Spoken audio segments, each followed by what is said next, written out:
Kiké Hernandez, the Banana Man, the postseason hero for the Dodgers, was almost suspended after his comments to Ken Rosenthal.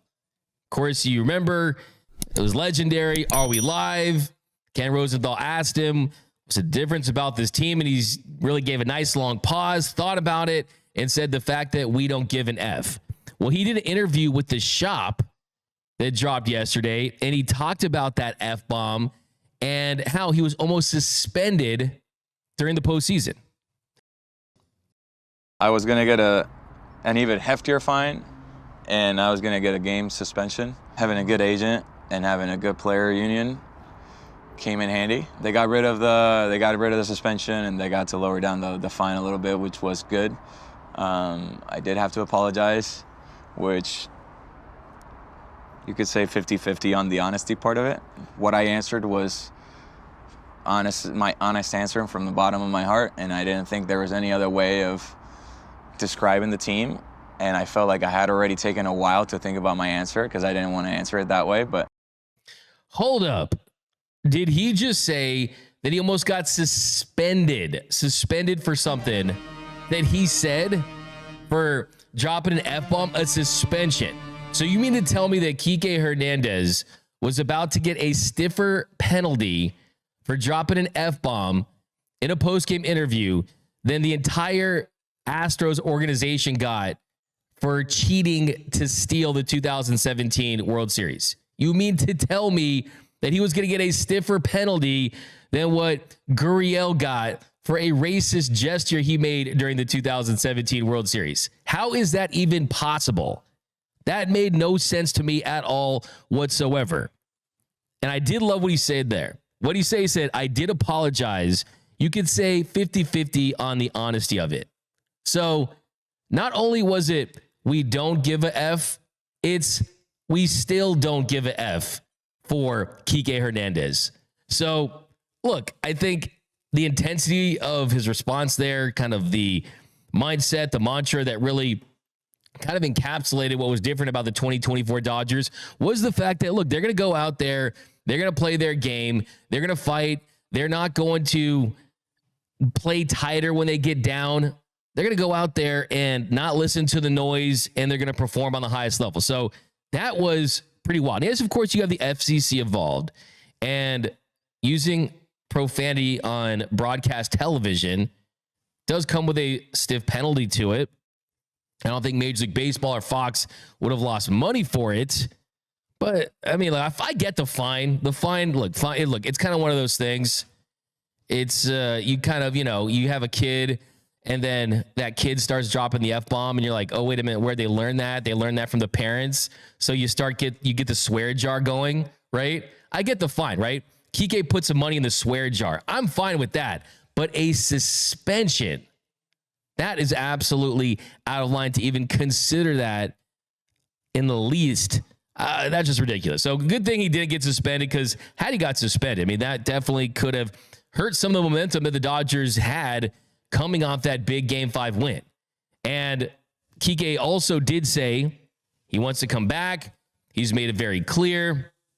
And I don't think that Dodgers players being open about wanting to be Dodgers still is doing anything to compromise any leverage they have in negotiations to be back with this team, whether it be Teoscar Hernandez, whether it be Walker Buehler, Jack Flaherty, whether it be Kiké Hernandez. Look, they're just saying what everyone knows. They're just stating the obvious.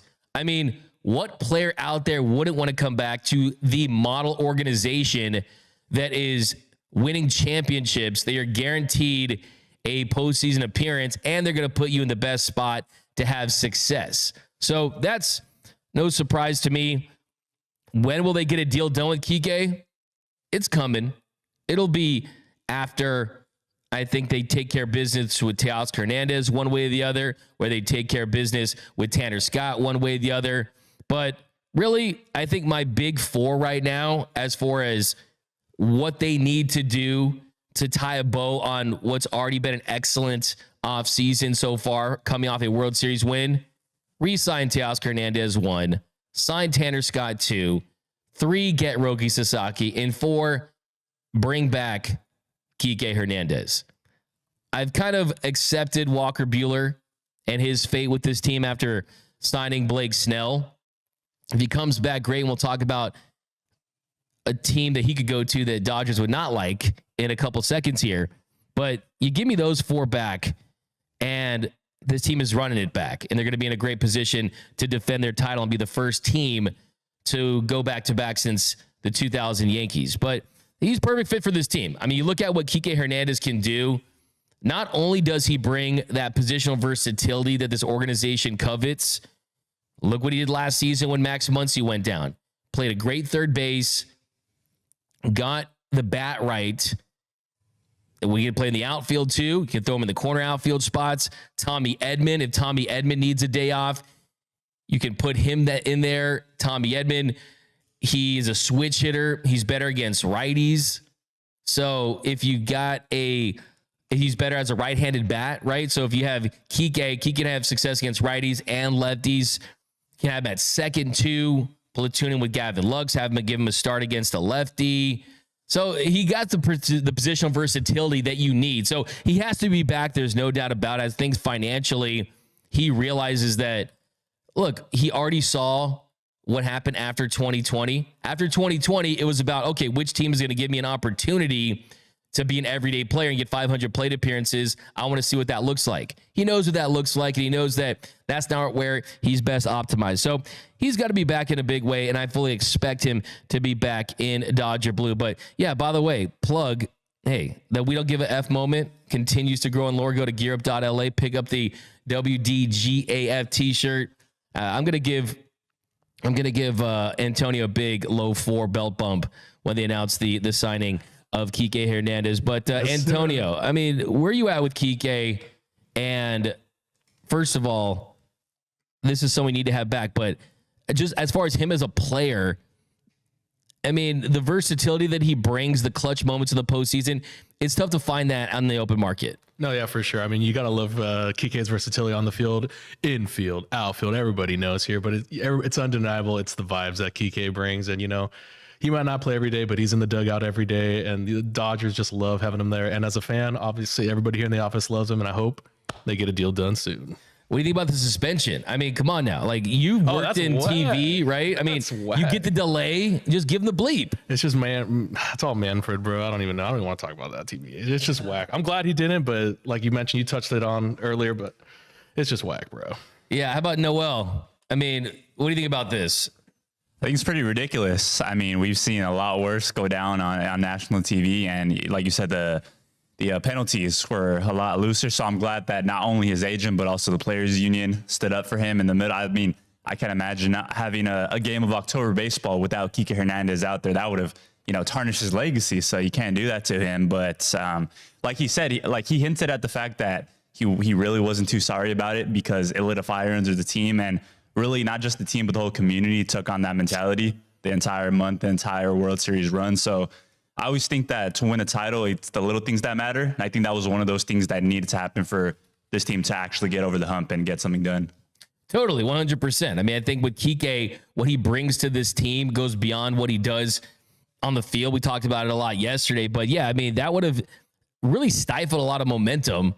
Could have brought them together too, kind of this Dodgers against the world mentality. But had he been suspended, there would have been a riot. And I like someone in the comments says we don't give a F Kiké mural. I like that. It's a fire take right there. Going to give you some love for that. We got Mr. Classic. Come on, D-Mac.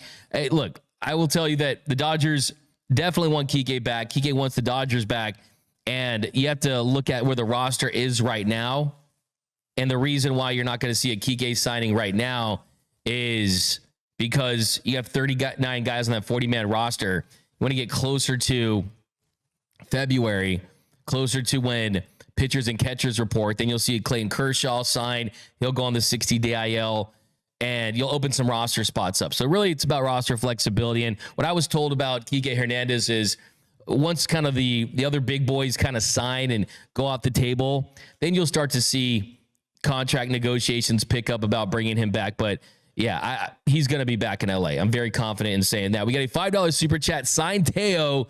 that's all I can say. Carry on. Give you a nice little let's go Dodgers. I'll give you a nice little wait, let's give you that one says there we go. Give you a nice little let's go Dodgers. For that we got Martin Troop, WDGAF, Ether.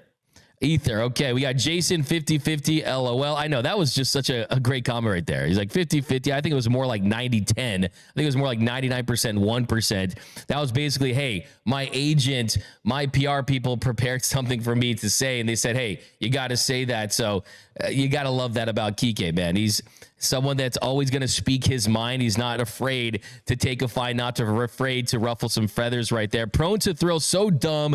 Major League Baseball, and it's not even fair. Sonny S.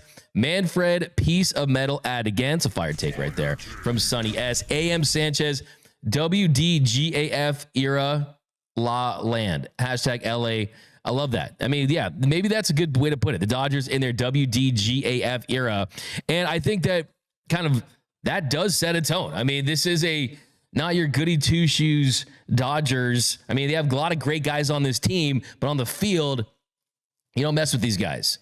They're as fiery and as competitive as any team in Major League Baseball. Okay, thank you for watching this clip from Dodgers Dugout Live, the #1 Dodgers show on YouTube, where we cover everything you need to know about your boys in blue in less than an hour.